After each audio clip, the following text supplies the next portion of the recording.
What's up, everyone? This is Tyler Severance for Recess and the Goods. Welcome to episode, I think we're going to go with 9, but I'm not sure what number it actually is, with our friend Michael Gleockner, a.k.a. Gecko. Hey. What's up, Geck? How's it going, guys? Geck.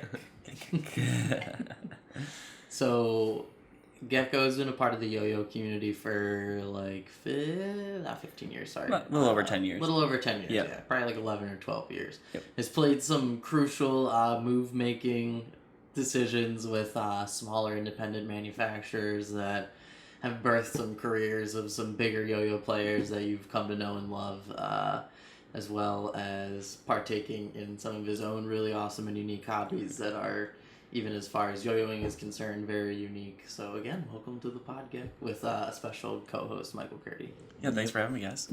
Yeah. All right. Michael and Michael. Gecko and Curdy have been friends for how many years now? At least 2011. Yeah, 2010, Yeah, at least probably 2011. Yeah, Right so around almost 10 a decade years. now. Yeah. Wow, that's pretty crazy to That think is about. crazy, yeah. Wait, how long? You said almost a decade? Pretty much a decade. Yeah, pretty much a Okay. decade. Yeah. For some reason, I thought I heard you say 20 years. I was No, like, no, 20 pretty much a years. decade. Yeah. Yeah, we met when I was 3. Childhood friends. That's Yeah. crazy. So when did you start yo-yoing, Gecko? So I started yo-yoing when I was about, I think, like 3rd grade. Basically, I had a friend who had one of those books from the Scholastic Book Fair. Had a few different yo-yos in it. Said stuff about, like had a bunch of picture tricks in it. Found a few different tricks on there. I was like, okay, cool. Had like the little motorcycle trick, like the little Jamaican flag, Eiffel Tower, Yeah. and that kind of like really sparked my interest in yo-yoing. And in that book, there was a little like excerpt that said something about just regular like wooden axle yo-yos, transaxle yo-yos, and then it mentioned something about ball bearing yo-yos. So my, me being like a 7-8-year-old kid, I was like, that sounds awesome. They can spin forever. I want to do all those cool tricks. So I go out and I find a Duncan Avenger off of just Duncan's website at the time. Start to learn like a few more string tricks. I realized pretty quickly that it's not what I need. I need to get something that's like a butterfly shape. And then I go out and grab a throw monkey at the time. So if you guys don't know what that is, for people listening, it's just plastic yo-yo, has a bunch of rubber rims on it. It's pretty Debilitating to yo-yo with. Yeah, it kinda makes is. it difficult to learn tricks. It makes it difficult to yo-yo with in general. Like, it's fun Throw once monkey? you're good. Yeah, have you ever played one? Yeah, I had It's one like back in huge. the It's day. like 58. It's good for long. offstring. yeah. But even then, it was like a little too small for off-string. Rubber is so, like, the diameter is low enough or whatever that, like, it grabs onto the strings, so, like, you can't really do. I don't Yep. know. Yeah. It was like the Aquarius too, where like if it hit the ground, it just went flying. Yeah, Yes. the Aquarius's rubber rings at least, like, had some give, though, or, like, if they would bounce, but also, like, the string could go, like, No, yeah, with the deflect off string of them problem, and stuff, yeah. Yeah. And then you didn't have to replace pads all the time. There wasn't a million pieces, blah, blah, blah. So, Yeah. what happened next? You got your Um, Avenger, you upgraded. What did you get next? The Throw Monkey? Yeah, so I got the throw monkey, and at the time, again, this was pre like YouTube era really. So most of the tricks that I was learning they're either off of like Sector Y, like where there were literal just pictures trying to put everything together, and then you had, I think, the National Yo-Yo site that had like their trick ladder list, and then just showed a video of every The single sports trick ladder. ladder? Like the Yeah, first yeah, the 25 sport, tricks you yeah, know, sports whatever. ladder. Yep. So I start to learn a bunch of the tricks on there. I get doing like cold fusion, Mach 5. I'm learning a bunch of like front style tricks like the barrel rolls and all that jazz. I get It's a great name for something. All that jazz. so I get up to some tricks like Poppin' Fresh, Skin the Gerbil, Eli Hops, and this was at a time where like yo-yo was transitioning, where like a lot of people the people who were using like semi-unresponsive weren't like exactly saying, oh, this is how you're supposed to set up a yo-yo. And if you're not in the community, it was kind of difficult to know, oh, hey, like, am I supposed to do something with these? Why is it just smacking back in my hand if you every weren't single on a time? forum, it wasn't like that. Yeah. Information was readily available, and 90% of the yo-yos came wicked responsive. It, So. absolutely. Pull up and they'd come back, whip back to your hand. So that stopped me, obviously, because I was like, oh, I just suck at yo-yoing. Like, I thought, I'm doing these, like, again, I'm not the best now, I realize that. But I just thought, oh, like, I've hit a peak for myself. Like, and I just can't pop the yo-yo out and get it to come back to me without smacking myself in the hand. When little did I know, I wasn't supposed to be using 0.5 millimeter thick Diffie-yo stickers on the side of my throw monkey. That's or hysterical. like on the side of my hyperwarp heavy wing. Were you using cotton string at the time? Yeah, of course. Yeah. I didn't know anything, I didn't know anything other. No, I feel you. Yeah. Yeah. So when did you start like taking your knowledge onto forums and like we were saying, you had to like really dig deep to figure out how to set up your yo-yo or what a mod was or how to modify yo-yos and stuff like that. So I dropped out of it for about probably 8 or 9 years. The yo-yo dropout. Yeah, basically, yeah. I've dropped out of yo-yoing for about 8 or 9 years. Is that why you're Kanye now? You're the Kanye Yeah. West of yo-yo. I hope I'm not that crazy. Oh God. But I dropped out. Came back in 2009. You said. Yep, 2009 over the summer because I had a senior project that I was like trying to do research for, and I was like, oh, I'm gonna teach some people how to yo-yo for my senior project. I thought that would be like a good pitch. It was something interesting, and they denied that. But nonetheless, it still piqued my interest in yo-yoing again. And then I found out about unresponsive play, and from that point, I was on Yo-Yo Nation. I originally watched those Expert Village videos from Andre to like start to get my push in. Which got taken down recently. Fun Oh, story. really? I saw, Yeah, I'm yeah. surprised they didn't just ask him to like update them or something. I don't know. I guess They were kinda pretty well. absorbed. They I had don't a know lot the of whole views. history A lot behind of it, people but learned yeah. how to Yeah. yo-yo. Right. It was just- Absolutely. I did. Yeah? Did you? That's great. For that Yeah, too? for sure. Sweet. Yeah. So that's how I got into unresponsive. And then once I got through all of those tricks, I started watching this guy named Gerard. I'm not sure if Giradimento? I think so. It was The grrd.com. organizer? Yeah. Huh. So I That used was to. his handle on the forums, the organizer. Yeah, so he was pretty solid. Like, he had some good tricks, and it allowed me to go from that point of just learning tricks to, oh, I'm making up tricks. He had tutorials about that, I think, right? Like how to make up tricks. Kinda, yeah, but his tricks that he had made up they allowed you to build on some more. It was like a combination of tricks. It wasn't Yeah. like crazy. Yep. Like, yeah. Which is still cool, but Yep. it was just like a lot more palatable for a beginner player. For Absolutely. Sure. Okay. Yep. Gotcha. So, fast forward from there, I start talking to Heath Vizier from Verse Newton, and he basically promises me that I'll be able to be on the team as long as like I keep up this continued improvement. Keep your grades up. Yeah, me a basically. copy of your report card. He's like 6 months older than you. He really is. He's only about a year and a half, but Send me your report. he tells me he's going to be making this team, and I'm really interested in it. And of course, like as a new like yo-yoer who What the thinks hell he's, does the name mean versus Newton? I think it was just supposed to be like an ideological concept between like him trying to make like the most physically stable yo-yo. Okay. Yeah. I gotcha. So it's supposed to be like a physics reference. Okay.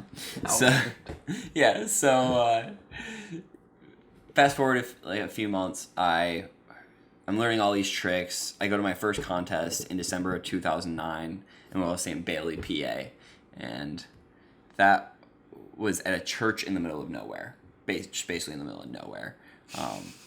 I had a friend come with me. There was a few, actually, like active people in the community. People you would say are like, I would say like legends now, like John Robb, like Ann Connolly and Joe Wilson were there. I'm glad you started naming people. Not a lot of good Yep. stories start with. I went to a church in a rural, Yeah, in rural Middle of Pennsylvania. nowhere. Yep. And like I said, CJ Atkinson was there, and as well as Jesse Christie, which, like I said, that was when I initially started to build my own yo-yo community. I met Jesse, and he kind of pulled me in and said, hey, like, I can tell you're new. Like, this is what's going on. This is how to get better. Like, these are where you need to go. This is like, Okay. so That's cool. yeah. So I had a little, he had a little mentee, I guess you'd say. Yeah, that's cool. But fast forward about a year, and fast forward to my first regional contest in would it be Wilmington, your hometown, right? Yeah, Delaware. Yeah, Wilmington, yep. Delaware. In Tyler's hometown of What Wilmington. was it? Mid-Atlantic Regional? Yeah, they are 2010. 2010, Yep. yeah. Mike. I can't believe that was 10 years ago. I know, yeah. No, seriously. And I remember everyone was there. That was when I first met AJ. R.I.P. Yep, seriously. So, met a lot of the heavy hitters of the East Coast there. Started. I think I did pretty decent at that contest. I think I got like 23rd out of like 30 some people. Okay. And again, that was my first contest. So I was like, okay, I'm getting somewhere. Like I'm doing okay. Especially after, like I said, I beat CJ circuit, out. as Curdy likes to call it. The circuit. The circuit. Oh, Yeah, the circuit. the yo-yo Yeah. circuit. Gotta hit the circuit. Yeah, but it was my start of the yo-yo circuit. Going to PA and then going to MAR. I like how it almost sounds like circus. Yeah. Kind of true. So what happened? How was MAR? What else? Do you have like a good story from MAR? Or what? Oh no, didn't you say your car broke down? Yeah, my car broke down on the way back. I lied to my parents, didn't tell them I was going to this contest because they were out of town. Oh my gosh. And then, These are all worst case scenarios. That's awful. And then my car breaks down on the way back, and it is a complete shit show because like my uncle had to come and pretend to be my dad so I could use my AAA and get my car home. It's terrible. Yeah. So. Oh my gosh. But we got my car home and everything. Thank was God, fine. yo. But That's wild. then the next contest that was like super memorable after that was VA States, and that's where I first finally met Michael. Okay. Yeah. I was at MAR 2010 though. Were you? Oh yeah, we discussed that. Yeah, I forgot. Yeah, we were like talking on Skype before that. And Yeah, then yeah, I think you're right. MAR 2010 was the first time we actually met. Yep. Yeah. No, that's right. It just, I think by 2011, that point we'd like really become tight, and that's why we were like, oh, we're just gonna hang out. Yeah. Sweet. But then that was when I stayed with Jesse for the first time because I was going to Penn State Altoona at the time. He was living in Somerset, which was only like hour and 15 minutes away, hour and a half. We'd meet up at this mall in between and have like little yo-yo meets. And You said it was like an hour and a half. yeah. So the mall was actually like exactly 45 minutes in between. It was a pretty solid spot. And they didn't care for just hanging out in the middle of yo-yoing. So I remember we made a video, and that was around the time that one of Jesse's videos popped up on Yahoo's front page. Yeah, I remember that. Yeah. Oh, that's cool. I got a bunch of views. Yeah, almost every single one of his videos had thousands of views at that point. That's really cool. Yeah. What was it for? Just randomly, they're like, check out this yo-yo guy. Yeah, basically, was it but it was the Shadow shadow. It had to have been Shadow Swipe. I'm almost positive. Okay. Yeah. But yep. Was it just like a cool video aesthetic? That was just a trick. The Shadow Swipe was just a trick. Yeah. It might have been a different video. I don't remember which one, but yeah, Shadow Swipe was a really cool trick. That was the that's one why that was like the whip around the back triangle. Yep. Yeah. Yeah. That was back when he was doing all those crazy whips and hooks and all that. But yeah, Jesse really pioneered like I was saying before, like he was doing 2.5 hooks in 2008. Like it was nothing. And Iwasawa Towers, yeah. And lassos too. Yep. Yeah, that's wild. So Virginia 2011 is like the first contest I would say I did good at, and I practiced a lot for. I stayed at Jesse's house the night before. We got up at like 5 o'clock in the morning to make the 5-hour drive to Richmond. Oh, he's in PA somewhere, right? Yeah, we're in Western PA, like southwestern PA. So it's not a terrible drive, but again, it was like 4.5 hours, I think. It's a drive, for sure. Especially that early in the morning. Yeah. So he's asleep half the time, and me driving. Like Michael will tell you, I'm the driver for most contests. I get in, I go. I go. Yeah, he knows. I go. I get us there. Put the Wiz Khalifa on. Yep. Someone put on Kush I'm out. Orange. Kush orange juice now. Where is it? I need it. Yeah, he'll tell you. We just whip our way there, get there. I start hanging out with Mike. I think I get 8th in prelim, so it's the first finals I ever actually make. And then I think I get like 9th or 10th overall. But again, people like Yuki Spencer were there, Dan Dietz, Tyler McAllimore. I mean, Michael was there. Eric, I think Eric competed there as well. But yeah, again, it was a weirdly stacked year. yeah, and so at that point I was like, oh, maybe I do have a thing at this. So I'm on it right now. Yeah, and at that time though, again, I just got back. I was trying to build a team for, versus Newton. I was the first person on it, and we didn't really have anybody. And I hit up Heath about this kid, and I'm like, hey, this kid's really good.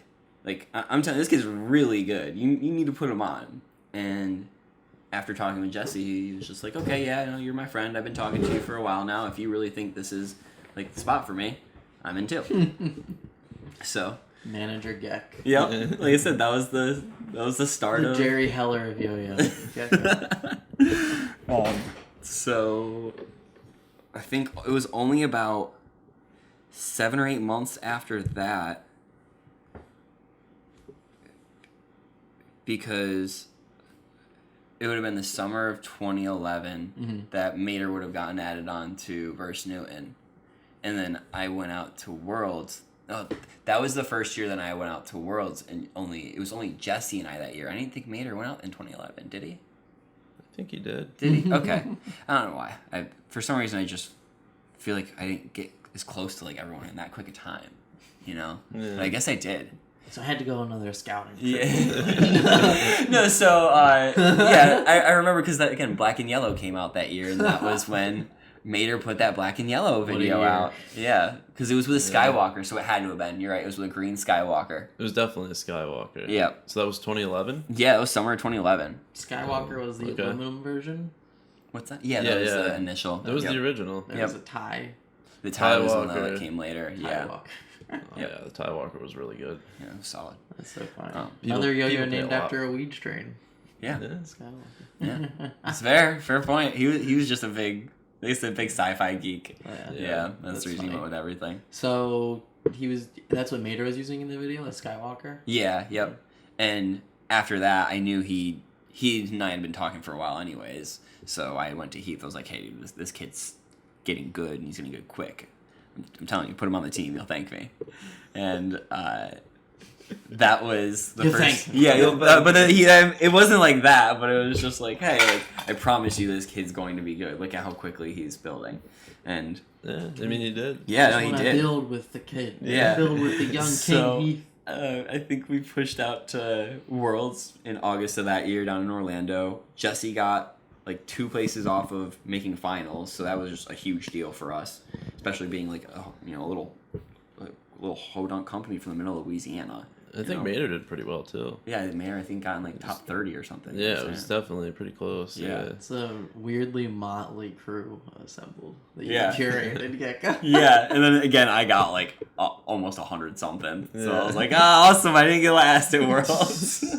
This was 2013? 2011. 2011. Yeah. Wow. Yep. So, like I said, that was when Jensen did the whole super emotional final after winning the year before. That was cool.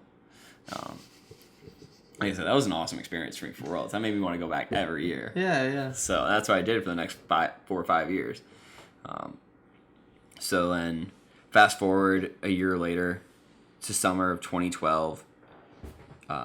This is where everything hits the fan with Verse Newton.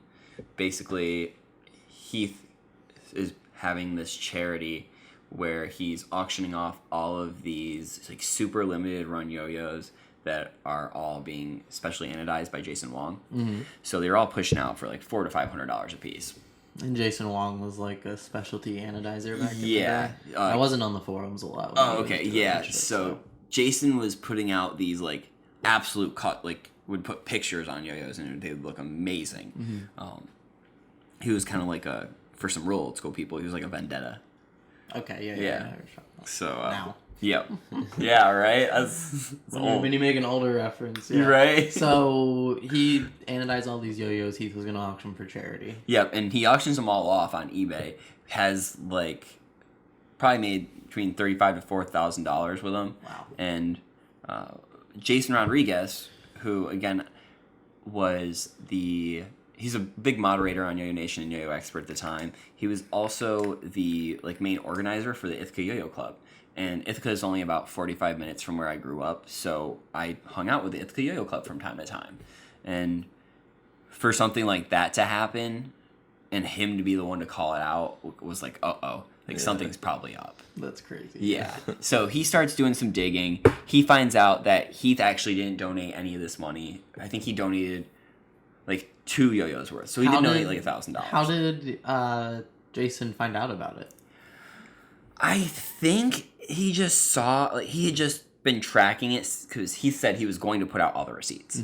And after... And he was just pressing them for receipts. Yeah, basically he just kept pressing him saying, hey, I don't see any of the receipts. I've seen like 2 receipts that you put out. And beyond that, there's been nothing. So he continues to press him and said, hey, like, what's going on? You've only put out these receipts. And then he starts getting a hold of the other community members who have purchased these yo-yos. And then he starts also checking out his listings, like previous on eBay. And then sees how much he actually put together. And decides, okay, this is exactly how much I think he's donated. This is how much we think he still needs to donate. Posted on the forum. Heath panicked and basically realized he messed up. Just because Heath was using that money to invest into other lines of yo-yos to supposedly eventually pay it back. So fast forward, he calls me, basically tells me what should I do, and then also tells me, like, hey, I need to tell you first just because you, like, again, I was, like, the manager of the team at the time. So he wanted to tell me first to break it first, to... what should I do? And second, how do we get a hold of Ja Rule to figure out his Where's Ja? We need Ja. So, yeah, he How does Ja Rule feel about this? I just feel like you should donate the money, Heath. I don't know what the problem is. Yeah. So that's what Heath ends up actually doing. He takes out a loan to donate the last like $2,500 that he owes. Do you imagine it was 30 racks? Right? That would be insane. From random anodized yo-yos. Cow. No, that would be nuts. So that last like $2,500 he like takes out a loan to pay off just to avoid like legal prosecution because again Jason's a pretty stand forward guy. Yeah. Well, I don't blame him. For charity. Like fuck that. Lying to everyone. Yeah. Exactly. Straight up lying and then kind of ditching. I don't know. You know what I mean? Yeah. That's crazy. And then being shady and weird about. I don't know. Absolutely. So Heath calls me up, basically tells me, and I tell him, well, I'm going to call Andrew and Jesse and tell them we're quitting. Taking the boys with me. Yeah. We're gone. We're out of here. Wow. So at least he gave us the opportunity to quit within like a day before he came out and said, hey, this is exactly what happened. I messed up. The team didn't have anything to do with this. Once they found out, they decided to leave. Just disappear. Like, just leave. No, he admitted to it. Said he messed up and then left. Like paid his dues and then just left. I feel you, yeah. But I mean, he was shamed. He was shamed out of the community. Like absolutely. Right. Yeah. To this day, that was like back when forums were such a big deal. Right. Yes. Like, so shaming someone out of the community was on the forums. Yeah. It's like you're done. OG canceling. Yeah. Well, like was it KYO or KYO? Yeah. Yeah, because he used to scam people a lot, but then people let him back like 3 times after he scammed. I thought he scammed people or Kyle? No, oh, maybe I'm thinking of someone else. Yeah, probably. There was I thought that was what the name was on the forum. No, Kyle is normally like a good dude. He sponsors a lot of contests and stuff, but I mean maybe like they didn't get a package from him or something. No, it was a specific company. I thought maybe it started with like an R or something. He has a company, RecRev. Yeah, didn't that like start like kind of iffy? Like the history of like what happened with them. Well, they like made a yo-yo that like had a production flaw, like the string slipped in it, and then they like told everyone like, "Oh, if you send it back, we'll fix it." And then they like fixed a bunch, but then forgot about a bunch, and then they just like made another run of yo-yos. Okay, yeah, so that again, misunderstanding there on my part. Yeah, I just knew they had some kind of bad rep. And then he eventually because they made the bad rep after that, right? Yeah, that's what I'm saying. I knew they had some sort of bad rep. And then he eventually like started making like vape parts when like vapes were really popular in America first. Yeah. And then would just like take huge pre-orders from smoke shops for like $25,000 of parts and then never deliver. Got it. Like nice. I didn't know that. Kind of there was his company AirTech, I think it was called or something, because he like perfected like he just had a really cool design for like the air holes or whatever. Got you. Okay. Was an easy thing for him to design. Still, that's pretty cool. Designing yo-yos, he knew. He made like a ton of money and then just dipped, and it was like, what the fuck? Like, and his family like had money to begin with and stuff. I think it was like a very peculiar situation where it was just like, why? Like, what is your problem? Like, if you have a popular product, why don't you just deliver it? Like, why are you? What is the disconnect here? Yeah. So this is 2013 shit started, or 2012? 2012, 2012, and that was so that was like 3 weeks after Worlds, and again, Mater did really good too. Did he place at Worlds? Did he final? Or? He didn't. He got like in the 20s, and again, I think. Yeah, but still really good. Yeah. So it was consistent. Like he was. When someone's on their eyes like that, it's one of those things. Like, oh, what are they gonna do at nationals then? Because like there's a big chunk of that pool of Worlds that's coming internationally. That's not gonna be a Worlds. Yeah, absolutely. And then you get a lot. It's funny because there's only about like a month gap between Worlds and Nationals, or there used to be between August and October. But like, people used to like level up in that time. Like even in school and shit, be like, damn, like if you did okay at Worlds, it's like I really want to cop that National stuff. Like you practice hella hard for that 8 weeks or 6 weeks to get better. So what happened after that? All y'all quit, and then Mater ends up going to Caribou, so. Heath had already promised to pay for his trip at the time, so Heath actually owed Mater money as well. Yeah, but then Mater actually Mater's trip where he was using all Caribou Lodge. Yeah, he was using all Caribou Lodge. Yep. But I don't know. It was like the first trip they'd ever paid for, so it's like. No, they paid for all of Jesse and I trips before that. It was not for Mater. No, Mater was putting on. Yeah, right. He was putting on. But it was because his mom was like already funding a lot of the money. So, that's it for Verse Noon at that point. That's it. Like Heath's gone from the community, doesn't show up until like a year ago with that. Was he part of the Tie Vader? Yeah, he was supposed to be part of the Tie Vader. Like he supposedly wasn't, but like from what I gathered, it might have been a little more than.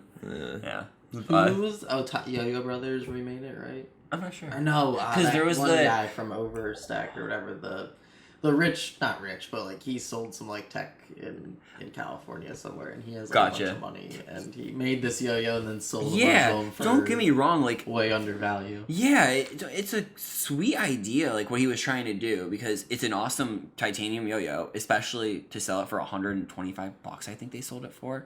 It was a crazy price. Vader? Yeah. Oh wow. They made $500 and sold it for $125 a pop. Still be making money off of it though. Yeah. It don't cost $100. No.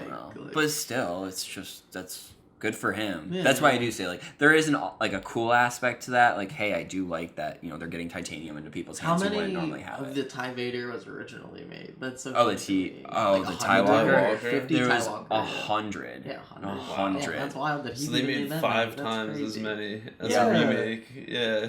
Yeah.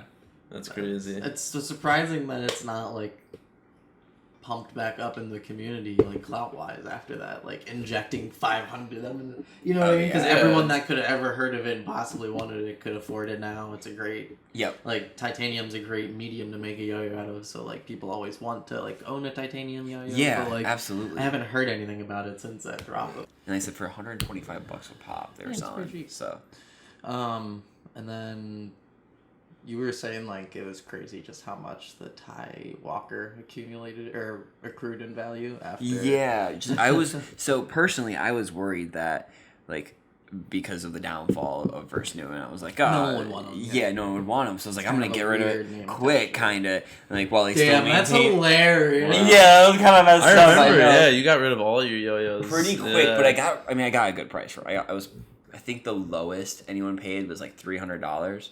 So I can't believe how crazy, stupid, expensive yo-yos used to be. Like now, some will get a little more valuable, but it's like back then it was just because people only made like whatever 100 or something. It was like, that was it. Like this is the only time you're gonna have to get it. So like that's so crazy to me. So this actually goes back to where everyone split up to. Mm-hmm. So Jesse ends up going to G2. I end up staying kind of a free agent at the time. You're good. Free agent Gecko. Yeah. Free agent. So I think Jake Gross, like of G Squared, ended up really building off of that sort of like hype mentality behind a release and like having the specific colorways the way that Heath did, and that like when Heath dropped out, that became an open market, and Jake again really scooped that market up. I've never thought about that, but that's an interesting. Yeah. Well, they were good friends too. Huh. Yeah. Like, I mean, good yo-yo friends at the time until, like, obviously the falling out, and then no one wanted to really associate with them. Wants to fuck with you after Robin exactly. Holy shit. So... Yeah, it's a gnarly story. Yeah, so... Gnarly story. I think a few months later, I meet up with Joey from G Squared at MA States. And Joey from G Squared? Yeah, Joey. Oh, okay. Or no, sorry, Joey from Tusick. Wow, Okay. sorry. No, you're good. Yeah. Yep, thank you. I was making sure no, that was straight. Yeah, like, no. In the Joey middle from of that, G I had been hanging out at with Jake Grosso at his place. I'm going to Ohio State with Jesse, as well as another random guy I met. Shout out to Bobby Marker down in Texas, if you guys know who that is. Bobby, no, I don't know. Some people do. There's a Bobby from Texas that used to work at the Buzz-On shop back in the day, but I don't think his last name was Marker. Gotcha. I forget what his name was. But anyway, go ahead. Yeah. Sorry. So I meet up with Joey. He's starting a company at the time that he's calling Tusick. He gives me his first yo-yo called the Gambit, and I play it a little bit. I tell him I like it, and he's just like, keep it. I'm like, okay, cool, thanks. So I go to a bunch of other contests that summer. I go out to Prague. I play it the whole entire time I'm out in Prague. I think I go back to NER probably in November or something at the time, October, November, and then he sees that I'm still playing this yo-yo. So after the contest, I think I don't do bad. I don't do great, but what year is this? 2014. Yeah, 2014. So I go out, have an awesome time in Prague, come back, and he's just like, yeah, okay, I'm going to start a team. Do you want to be on the team? And that was the start of 216. All you gotta do is walk around. No, but I think 10 times. I think you're all thought that I was gonna be do the same thing I did for Heath. But at that time, I really wasn't into yo-yoing as much as I was back then. So I was starting to fall out. We started adding a few people here and there. No one who was doing crazy good in competitions, but people that are still doing good. Will was doing pretty good here and there, placed in top 10 pretty consistently. But then eventually we pulled on Blaze, and obviously Blaze did really good until he had his little falling out with the community, and then eventually we pulled on Devin, and Devin was the second beginning of us having a really competitive team, or having someone that's really competitive. But yeah, beyond that, that was really I think the main scope of what I did on Tusick was never obviously supposed to be competitive. I was just there to be the person always going to contests, always hanging out. I'm a mover, I'm a shaker. I write the books, I cut the checks. You show people all the yo-yos. Yeah. If you're going to contests and you're bringing the yo-yos, it's the yo-yos are getting out there. Absolutely. I'm a transporter. Yeah. Yeah, and he knew I was really good friends with people, with you guys, as well as Mater. They were getting in, professionals' hands, and that's what he liked. He liked the fact that everyone was playing him, they were trying him out, and then, like Mike was saying yesterday, my castle ended up going all the way to, not Japan, China, ended up going to Shanghai. Is that right, where it was? Yeah. Mater took it. Yeah, because Mater stole my yo-yo. Yeah. Pretty sure, I'm almost positive he purposely hid that yo-yo at his house so he could keep it because he liked it that much. Yeah. It would not surprise me. It's a really good yo-yo. It really. That's really funny. So 2014 he gave you the yo-yo, but then he didn't kind of solidify Tusick as a brand until 2015, right? No, that was when he finally said we're having a team, and then he started. He was just kind of making yo-yos on the side. Yeah, exactly. Gotcha. And it still kind of is more of a side thing for him, especially because he just had a kid. He makes a lot of yo-yos though, Yeah, It's funny how a lot of these brands that aren't a full-time gig for a lot of people make so much stuff because they just have a lot more creative energy to put into something than someone who focuses on it all the time, I guess. I don't know. Or totally get that. Yeah, there's just different levels to the how much focus is put into the design of a product when it's I guess the turnover is quicker for smaller brands because the run isn't as big, so you put out more stuff and that generates the hype versus of you're trying to with Recess, I try to never sell anything out. When stuff sells out, it's concerning because it's oh man, this means people aren't going to be able to get this yo-yo, and I've built my brand off being available everywhere. Yeah, so I gotcha. Yeah. I don't know. It's just an interesting dichotomy about how yo-yo economics work when people kind of artificially inflate the demand by Well, it's not an artificial inflation of demand, but it's by artificially pulling back the supply. Because they Yeah. can make more, but Yeah. it's like, oh, well, I'm only going to make this much. And Yeah. then, like, demand goes sky high. And it's like... Especially if it's a good yo-yo. Like, and there's only 100 of them. That's crazy to me. If you made a really good yo-yo that a lot of people like, you should make as many as people will buy. You know what I mean? It's funny when I was on Yo-Yo Factory, and that was, like... the model, and then Ben would just come to the table with like, oh, like here's a little version. Oh, we're gonna do a 6061 version. Oh, we're gonna do a bimetal version. Like every 3 months he had a new design. Like in my email, I was like, we're gonna do this. Like pick out colors and think about artwork. And I'm like, all right, cool. Like, and sometimes you have a name or whatever, but it's just crazy how I don't know. I don't think that mentality works anymore though. It just depends on the brand, you know what I mean? Okay. Yeah, I don't know. Because it's not like just a purely Yo-Yo Factory ideology. It's just like how a lot of bigger companies work in general. Like if you pay close attention to a lot of Nike sneakers, it's like... Oh, I get what you're saying. Yeah, absolutely. Yeah, It's just, and like, I get what you're saying. If something's popular, then it's like, oh, we're gonna do it, like a not quick strike, a 6.0 version that's gonna get sold at like all the lower tier, like sporting goods and shit like that. Yeah, I get what you're saying. Like the name that's very true. is marketable, so exactly right. Exactly. Make as many variations as you see. Yeah, it's like with cars. Like the Ford Escape now doesn't look anything like, or like a Ford Bronco doesn't look anything like a Ford Bronco now. Yeah. You know? Word. I had to use that reference. And you used to have the Bronco. Yeah, and you used to have the Bronco. I love it. Curdy drove a white Bronco. I wonder if you would get pulled over more because you just had a white Bronco. Yeah, probably. That kills me. Got pulled over a lot in that car. Yeah. So tell me some good contest stories, Gecko, about some good contest because now we're basically stories. at your current yo-yo stage, right? That's like, about right. You're still on Too Sick, and like everyone's kind of paused right now as far as not going to contests. So it's not like, oh, I went to this contest and I had this yo-yo. Yes. Fuck, I can't believe we haven't been to a contest in a year now. Almost, it'll be a year by January. You weren't even in Seattle. I was not in Seattle. Yeah, I regret not going now. Yeah. The last contest I was at was with you, wasn't it? Here. Maybe. You went to NER, right? I went to NER here with you and Chano. Yeah. I think that was last. That was your last contest? I think that was the last contest. That was last fall, like last October. So that's what I'm saying. I think it's been about a year. Oh, I can't believe it. Yeah. Yeah. Japan just had a contest. Yeah, I saw that. They had all their regionals, right? Yeah. But they've been a lot safer than the United States. So. Yeah. That's still pretty cool, though. They at least been No, it's nice to be able to watch some new contest material. I wonder if like come next year, like, because this could be very possible that like it continues to get bad for a while, and like we just can't have contests next year either. Yeah. And like, bless you. Thanks. Do you think that they just won't have Worlds again, or do you think they'll have it and just Americans aren't allowed to go? And it's a year that like Europeans are gonna place way higher than normal and.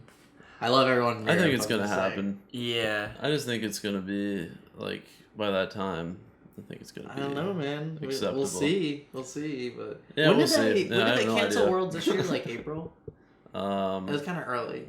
Yeah, definitely. Because they had to. Because it was like we were gonna go to Mass States, right? And then it was like that was canceled. It's that within happened a week. within the course of a week. Within a week, it was like everything. That weekend before, they're like, oh, thank God, we have one more before the world gets shut down. And then that like Tuesday is like Andre is like they're literally closing everything in the town. So that was actually the last contest I went to because I had my little yo-yo protege. I told you about the kid winner who I've been teaching up here. Oh yeah. Yep. So this yo-yo mom posts on. I didn't even know about this group. It's like Northeast Yo-Yoers or something, like some Northeast Yo-Yo Facebook group. And someone goes, is there anyone in Vermont that can teach my son to yo-yo? And Joey from Too Sick, he tags me in it and goes, this kid. What's the group called? Northeast It's Yo-Yo like Northeast Parents? No, it's just like Northeast Yo-Yoers or something like that. Okay. Yeah, but that's dope though. Yeah. I get random work for that type of shit all the time. And it will be like the most crazy off the wall, lucrative. Like I'll get invites to do like one time there was this software company that was launching. Are you familiar with Hootsuite? No. It's like so you It's like a social media application that will post one thing to all of your platforms simultaneously. Okay. So, like, if you want to post a picture, it'll post it on Instagram, Facebook, Yeah, Twitter. that's sick. Okay, whatever cool. else. Yeah. Yeah, it kind of sucks because, like, all the metadata can be read by other applications, so it, like, automatically bumps down your post. Oh. It's a pain. got it. Yeah. But, like, No, a I get company ya. developed, like, a similar application and invited me to come do a yo-yo demo at the launch of it. Paid in crazy well. Like, it was a catered event. Yeah. Like, open bar. Yeah. Like, it was insane. And it's just, like... And I got that from the National Yo-Yo League. Like, someone emailed them. Yeah. And was like, oh, hey, like, if there's anyone in the Mid-Atlantic region that could come do a yo-yo demo. And, Wow. yeah, as soon as something like that happens, I get an email within the course of, like, 45 minutes from Andre, Thad, and, like, 2 or 3 other people. It's just hysterical. They'll be like, oh, hey, like, someone emailed this and that. And I'm like, cool, thanks. 4 other people let me know, but I really appreciate it. Because it always pans out. Like, That's there's awesome. never a time where one of those emails comes through and no one isn't ready to, like, drop coin and, like, try to get you out to it. Because they're like, it's like a point of, like, alright, I thought that I'd be able to look locally and find a yo-yo guy, but I have no fucking idea where to look. So I'm just emailing the National Yo-Yo League. And hopefully they'll be able to recommend someone. Like, the emails and messages always sound so desperate. They're like, I can't believe I'm emailing the National Yo-Yo League. I don't know where else to find someone like this. Hopefully you'll be able to point me in the right direction. Yeah. And then, like, I call them. Yeah. And then the worst is when I give them a quote, and then they're like, "Oh, yeah, for sure. All right, Yeah. cool." You know, like, that was way too cheap. Like, Yep. I should have done like $400 more. Yeah. And the worst they're gonna say is, Yep. like, "That's a bit outrageous. So Yeah. maybe we'll go a little lower." But Yep. anyway, So start high. That's what you learned. yeah. So this kid's mom posted about about like trying to. teaching me. Yeah. So I ended up just meeting up with him, and I think he's competed at he's competed twice now. NER or something, right? He competed, I think, at NER and MA States now. Because I thought he was from Massachusetts, and then you Yeah. introduced him. I was like, oh, I know. already, he's from your area. Um, All these states, I feel like, are just the same. Yeah, But now that they're I really drove compact up here, I here. realized how gnarly of it. It wasn't like a hard drive, but it just like driving to Andre's house from Philadelphia is like 4 hours, like Yep. max 4.5 if I'm like smoking weed, Yeah. like every 2 hours or like every 20 minutes, every 25 minutes, and like stopping and eating Annie's or whatever. But like max 4.5, 5 hours. So for it to be like 7.5 hours to get all the way up here. Yeah, it's north up here. It was crazy entering Vermont, then it was like another 2 hours to your crib. Yeah. Holy shit, man, this is crazy. Like, Yeah. Yep. No, I wanted to make sure I was Vermont's where a the sick snow is. state. Yeah. Yeah. Top and bottom. Yeah. For sure. For sure. Thick. Oh yeah. So the kid, his mom posted in this Facebook group about hitting you up, and then he lives locally somewhere. Yeah, he only lives about 25 minutes away. Oh, that's cool. I It sucks we couldn't go see him while we were in town. That would have been such a dope, you know. That just would the have four Probably of would us have been in the so watch. stoked. yeah. Like, what? Yeah, his mom was just filming the whole thing. You're like, please don't. We're just trying to hang. But Yeah, he was a cool kid. yeah, no, I really enjoy it. He has His like hella family's long pretty cool. hair, right? Is that- No, I don't. Yeah, pretty sure. Is there another Rain from Massachusetts that I'm thinking of? don't I know. swear there's another kid named Rain up there, and he has really This long kid's hair. Winter. Rain. Maybe not. Oh, Winter. Yeah. Yeah. This kid's Winter. name is Winter? Yeah, his Okay. name's Winter. I swear Yep. you just said his name was Rain. No, like Winter. 2 minutes No, ago. Okay. his Never mind. brother's name is River. The names are getting I know. crazy. I mean, those are cool This is names. like Vermont, like hippie dippy shit. I love Yeah. it. Actually. Yeah, it's so dope. My I name actually is love whack it. as fuck. It's so regular. You think they have resentment? And then, like, when you're in school, you know how everything goes in alphabetical order? Yeah. So, like, I go by Tyler. My first name is William, though. Yeah. So, I didn't I even remember know. when I learned that. I was like, what? Really? William? That actually just blew Yeah. my mind. I didn't know that. So, like, Wow. to go by Tyler, even, like, you're always at just the end of the alphabet, you know what I mean? William Tyler Severance. So I just always would Wow. get called blast for shit, isn't it? You're stable. Yeah, I I know. love it.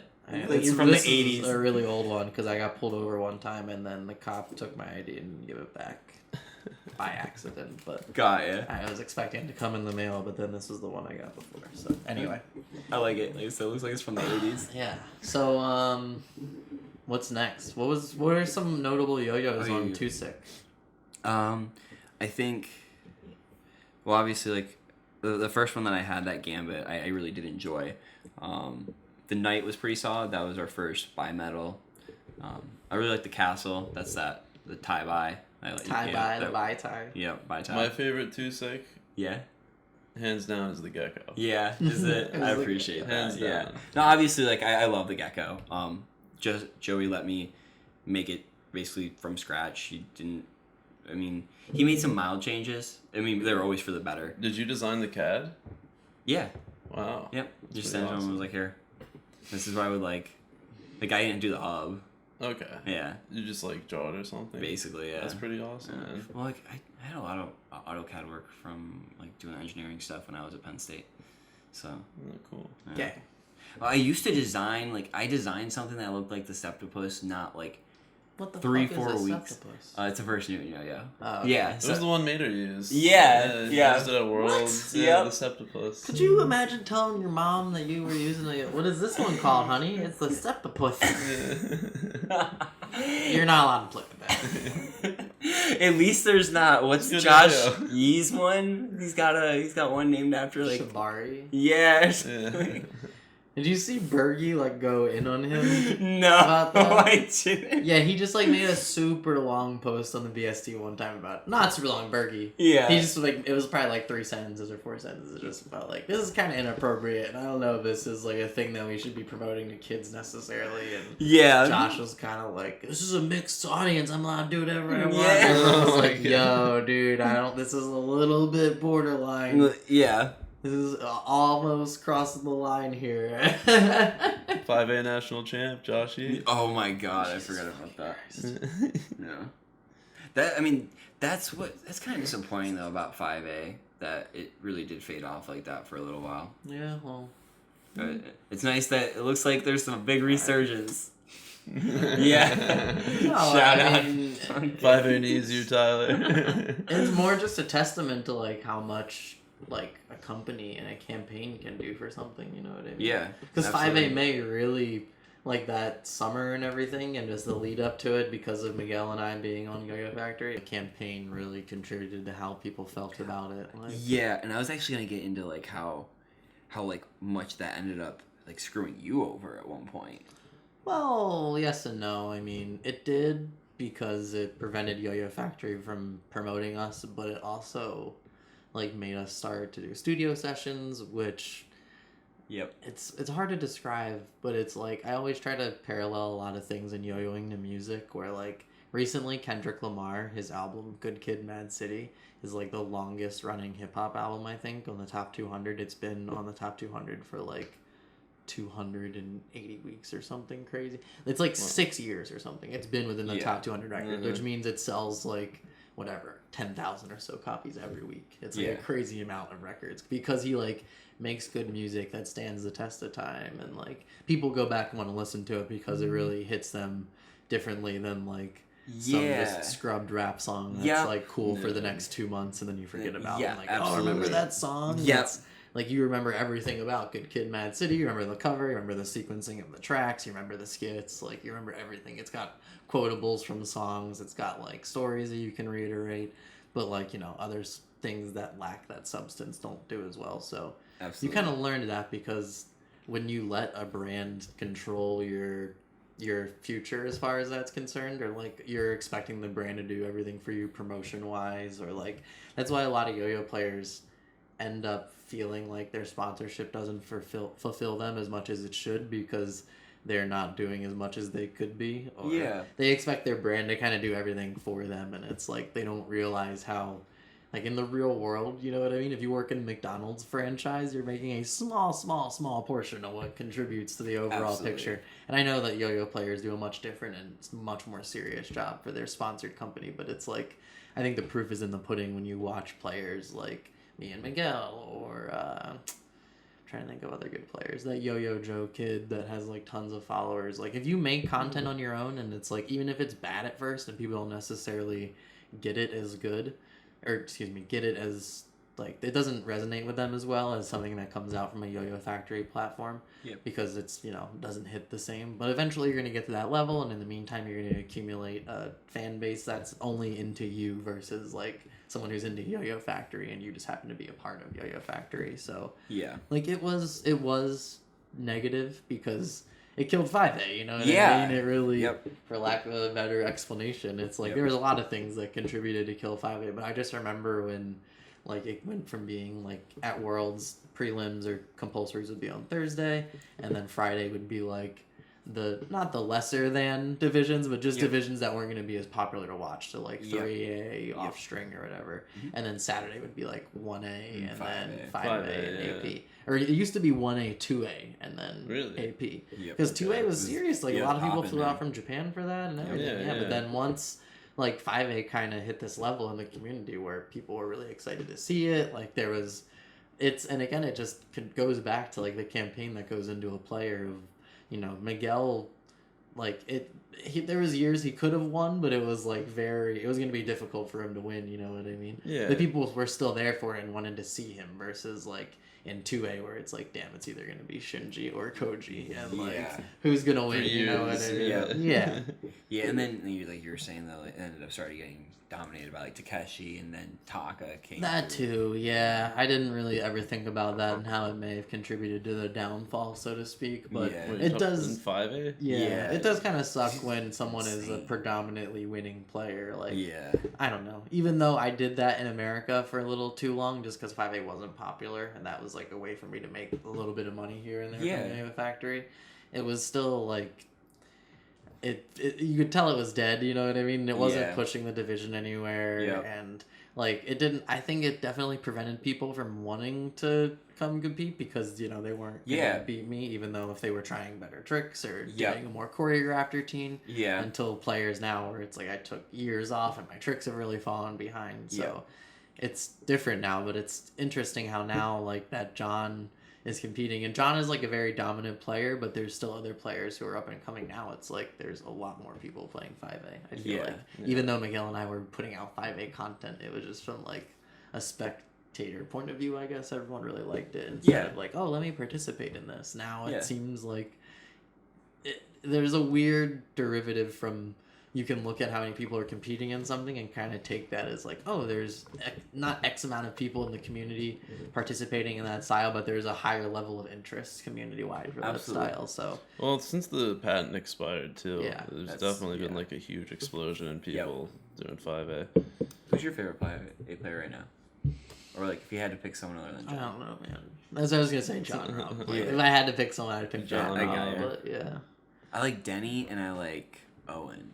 Owen's very good. Owen's like one of my favorite yo-yo players right now. Just in general, right? Dude, he's crazy. And he's into the theory too a lot. I like that. Interesting kid. So one year at Ohio State's when Owen was there, like right before he got on Duncan, his handle for a while on Instagram was like Gary something or other. Okay. And I didn't know his name. And I like he was hanging out with the Duncan guys, and it was like obviously they were trying to like court him to like be on the team, and it was like more or less I think he was already on the team, but I was like, yo, like he was like hanging out in a group of people like in front of me, and I was like with Colin and the recess dudes, and I just like saw, and I was like, oh, what's up, like can I give you some yo-yos? And he was within earshot, but far enough away that he didn't know whether or not I was talking to him. And I reiterated, I was like, yo, like, Gary, let me give you some yo-yos. And he was like, that's not my name. And I was like, oh, fuck. And, like, everyone on recess just bagged up laughing. And then Chase turned around and was like, you're trying to take Owen from us? Dude, he's on Duncan. Get the fuck away Baxter? from him. Yeah, I was like, you son of a bitch. Like, I love Chase. That was really funny. On the racetrack now. Or what was he's selling cars. Yeah, he's selling cars. Selling Ford cars, yeah. So tell us some other good yo-yo stories, Gecko. So at least one or two. Yeah. So this one, like I was telling you, is a little OT. But this is right before Worlds last year in Cleveland, and this is, I guess, the wildest, or like the most strange story that I have that involves like anything about like going to Worlds. I'm not even at Worlds yet. So I'm at Zafran's. So one of your teammates. And, Zafran. Yeah, I'm at Zaf's. So I'm staying the night at Zaf's before I pick up Andrew to make the drive to Cleveland, and we're hanging out and we're having a few drinks and we're smoking a little weed, and everyone takes a dab it gets to one of Zafran's friends, and he's like really excited. He apparently like never taken a dab before. He wants a really big one. So as we all do. As we all do. So who doesn't want a huge dab? But he had never had to hit him with the Gecko size. Yeah. So he had to hit him with that Gecko size. So I hit him He's about to be a lizard on water, my guy. But the worst part is everyone else had already taken a dab, and they were already pretty high. So like there was a good 8 to 10 of us there. Like Zap had a pretty like good friend group there hanging out. So damn, I miss COVID when we could right? 20 people over to get ripped at your place. One day. So this kid's the last one, and I give him a really big dab. He starts hacking his lungs out. He ends up like just kind of blanking out for a little bit, and then once he comes back, he just starts screaming. And I mean, like, at the top of his lungs, screaming. And then everyone just starts looking around at each other because we thought he was kind of just messing with us. We're like, oh, he's high. He's just messing around with us. This is funny. Okay, cool. And then, I'm not sure if you've ever seen that video on Tosh.0 of the kid taking a dab for the first time. And he says, like, the world stops. No. So, it basically, that's what happened. This kid thinks that, like, time froze. He loses all sense of reality. Yeah. But when he does come back from the screaming... It's just a homie of Zap? Yeah, it gets crazier. So, he screams, he comes back. When he starts to come back, he just starts laughing hysterically. Like, hysterically. So we're thinking he's good. Right? Like, you're like, oh, he came back, he realized what happened. Yeah. So, everyone's super calm about it. And that's what's surprising to me. I'm like, oh, this is going to trigger. Like, but everyone was like, oh, we're just high. Cool. I'm like, that's exactly how it should be I'd be handled. freaking the fuck out. You know? Right? Like, what is the matter with this guy? Put him outside. Yeah. So everyone's really... Can't be kicking off the car. Yeah. No, everyone's like very nurturing with him. We're just trying to calm him down. We get him calmed down. And he goes to the bathroom. Well, he starts to like hyperventilate again.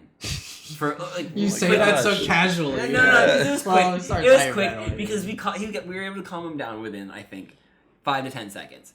And he's just like, I need to go to the bathroom. Goes to the bathroom, comes out maybe 5 minutes later, and just looks at us and goes, I need to go home. So, Zaf, being a good friend, walks him home. We realize after he comes back that this kid walked home without his shoes on. You left his shoes at Zap's house? Left his shoes. That's how it was just that gone. Walked the whole entire time. And apparently all he did was mumble to himself the whole entire way home. Calls us next morning, he's fine. Thank God, yo. No, we knew he was I thought that was going to be a way worse ending. No, it's just weed. That's the worst part. Whew. You know that. Yeah, but Jesus Christ. Yeah, no. That's funny. I just started screaming. Give me another one. Probably my second best is I was staying in Prague, hanging out with Ian and Pat, board eating. Those, as well as like Owen. Harold Owens. There we go. Harold Owens. I'm thinking Ohio. Not Gary. Not Gary. Black Owen. But like hanging out with that whole crew. I mean, you were there too. Like hanging out with that whole crew, going to the after party at Prague. There was just that and yo-yoing in that huge circle at Prague at the after party. Those were probably two of my best memories. Like, everyone was just wilding out. Like just wilding out. It really was. Yeah, Prague was just a great Worlds. It really was my most memorable. You were there, right? No, you were. Oh yeah, you weren't there that year. No. Dude, that was. I literally watched like 1A finals from the couch because I just like happened to wake up early and I was like, they're streaming this shit. Crazy. Yeah. No, that was wild. That was like kind of my least participatory year in yo-yoing, even though that I won nationals 2 months later or whatever. Damn, 2014. Yeah. I was like, I was doing a lot of tours and stuff, but I was so disconnected from the community. I like did not care at all about anything, and then now I'm, way deeply invested. Yeah, but that was when I got lost with him in Prague. It was there for like 2 hours. Oh yeah, you said because your phone's died, right? Yep, phone's died. We're like, oh, we'll have to. We'll just pay a cabbie to get us back. But that was a good old time, wasn't it, Michael? Yeah. Like I said, I got lost a lot in Prague. So, yeah, got kind of frustrating, but yeah, it was a good time at the end of the day. You know, it was fun. Looks the same out there. It really did. Like you'd go. It really. I feel did. like by the end of the trip, I like kind of had the city mapped out. Did you? Okay. Yeah, but oh my gosh, it was only because I got lost so many times. Literally. Like there would be 3 or 4 times. I'm like, oh, I remember that church, and it just nope. Same church, just on 3 different corners. Oh, look, an 800-year-old church. Yeah. Look, another 800-year-old church. Exactly. I'm home. Yeah. My Airbnb right there. Yeah. That was awesome. I spent another like 3 or 4 days there afterwards. Hung out with these girls from Minnesota. Yeah. In Prague. Yeah, I hung out with these girls from Minnesota. Well, it was just like they were staying in my in the hostel that was in the hotel that I was staying with you and Andrew at, Michael. Yeah. So, like, I just left all of my stuff, like, up in your guys' room and just only slept there at night. So, basically, was always hanging out with Michael and Andrew and, like, the rest, like I said, and, like, Ian and Pat. So, that was a good old time. It was a great time. That was a good old time. Awesome. Do you want to shout out anyone before we wrap it up? Beyond probably Joey. So I was gonna say Joey. Yeah, beyond Joey at Too Sick. Make sure you follow Too Sick. Is Yep. it the number 2 or Too Sick? It's at 2 SICK. Yep, Too Sick Yo-Yos. Too sick. Yep, twosickyoyos.com. And you can also follow me at Mike Yo-Yos on Instagram. Mike Yo-Yos, at Mike Yo-Yos. That's correct. I'll try to add that to the video. Sounds good. Awesome. Thank you guys so much for watching this episode of The Goods. Make sure you follow us, Recess INTL on Instagram, and Michael Curdy and the Good Life Yo-Yos on Instagram. I'll put everyone's @s in the bio and as well, or the video description, and hopefully maybe find some Gecko freestyles. You will actually accumulate links to send me. That's funny. Because other people I would ask, like, can you get this stuff for me? They're like, I don't care. Whatever. I don't care if you put it in. I got you. Yeah. Awesome. Thank you so much again for watching. I will see you guys next time. Peace.